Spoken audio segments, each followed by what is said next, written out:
Hey guys! I recently made a video showing my process for creating the dappled light effect on skin using this beautiful image of my model, Sydney. And some of you were asking me to talk about how I painted her hair. So in this video, I'm sharing my top tips for painting realistic, curly brunette hair without tearing out your own hair in frustration.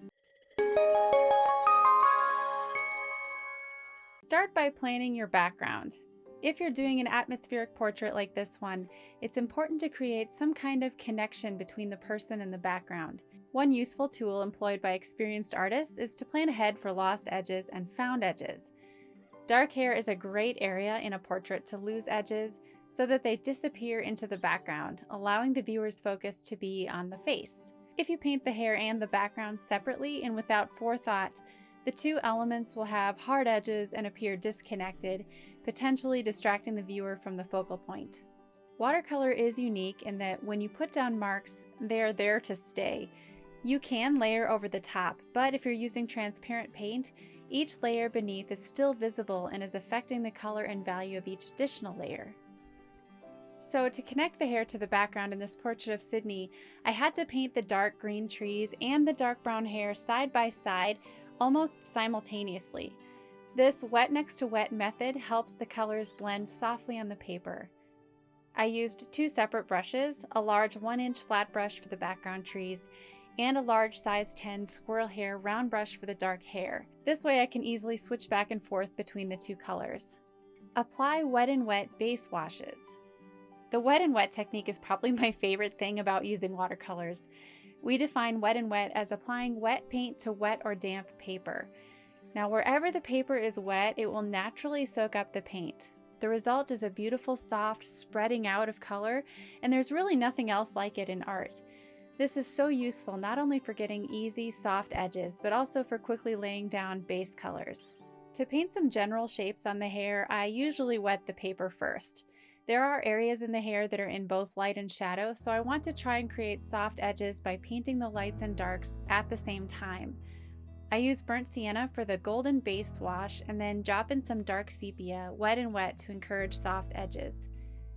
This area is in the shadow, but the colors vary between warm and cool browns, so I try to paint a variety of browns all side by side, moving my brush strokes in the direction of the curls. I like to block in my dark values first in each section of hair. This allows me to make more accurate judgments about how light or dark my midtones and highlights will need to be. Right next to these still wet, dark tones, I add lighter brush strokes, mostly burnt sienna, and a little bit of alizarin crimson for a more reddish tone. Here you can see the top of the head is now dry paper, so this means that when I apply light brown brush strokes, they stay put. This is useful for avoiding highlights in the hair, and you can see I've left a few little gaps where the white of the paper is showing through. This is just to suggest shiny areas on the hair. Now, as your paper continues to dry, you can layer over it with more specific brush strokes, varying your colors and your values depending on what you see in your reference photo. It is important to note where the largest portions of hair cast dark shadows, and be careful not to cover up your highlights. Remember that you want your art to look like a painting, not a slavish copy of a photo. Hair is complex, it's layered. It would be easy to get lost in all those details by trying to render every single strand. So allow yourself the freedom to not paint every strand of hair. And unless photorealism is your jam, my guess is that you'll be a lot happier with the resulting painting if you paint the hair more expressively, focusing on general shapes and values first, and saving the details for last. So use your reference photo to guide you, but also embrace fluidity and expression in your brush strokes. If there are long curls overlapping the skin, you can paint a light wash to block those in, but you'll want to finish the skin before completing the hair in those areas. With these base washes done, the hair is already looking pretty good. Now we can switch to a smaller brush and start painting individual shapes. I start with a dark brown, almost black, to draw all the dark strands of hair, or rather to draw the shadow shapes that are created by the overlapping pieces of hair. I try to paint on the most obvious and important shadow shapes first. My values do need to be adjusted, slightly lighter and more of a golden brown towards the crown of the head, which is in the sunlight. The right side of her hair is not nearly so detailed since it's mostly in the shadow, so I can paint that area really fast using dark, broad brush strokes but still always moving my brush in the direction the hair is growing. I do not have a specific order for painting colors and values. I tend to paint whatever catches my eye in the moment.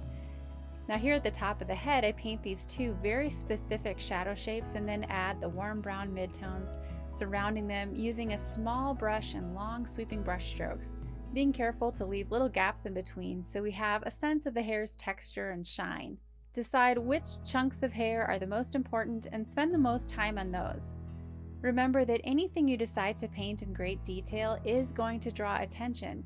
So with this in mind, I paint the hair framing the face with great care, using a tiny brush to paint individual strands separated by light and dark values. To make it look curly, you need to paint darker values on either side of the curl, with the center bump of the curl being the lightest in value. Connect your light and dark values with midtones for a smooth and seamless look. If some of your highlights were lost in the initial wash, you can always lift some paint back out using a stiff, thirsty brush.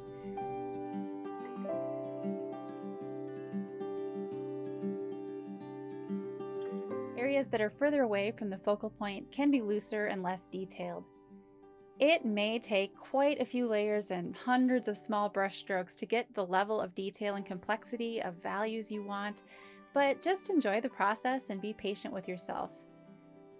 Finish the hair by adding flyaway strands overlapping the face, the neck, and the arms. If you guys found this video helpful, please give it a thumbs up and subscribe if you haven't done that yet. Check out these other videos about painting portraits in watercolor, and I'll see you in the next one.